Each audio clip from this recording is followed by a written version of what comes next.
আমাদের অলসতাকে বানিয়েছে কি? তাওয়াক্কুল। আমাদের কর্মহীনতাকে বানিয়েছে কি? আমরা কি করি? আমরা বলি আল্লাহর উপর ভরসা করলাম, নিজে কিছু না করে কি বলে আল্লাহ। নিজের কোনো রোল প্লে নাই, নিজের কোনো প্রিকশন নাই, কোনো প্ল্যানিং নাই, কোনো পলিসি নাই, কোনো স্ট্র্যাটেজি নাই, বলে আল্লাহর উপর ভরসা করলাম।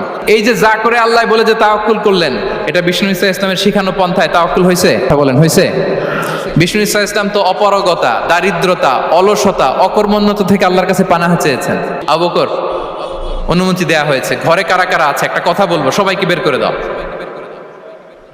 আখরিজ মান ফিল বাইত। আবু বকর বললেন ইয়া রাসূলুল্লাহ, ঘরে তো আপনার ফ্যামিলি। আয়েশা রাদিয়াল্লাহু তাআলা আনহার সাথে ততদিনে বিয়ে হয়ে গিয়েছে, কিন্তু সংসার শুরু হয়নি।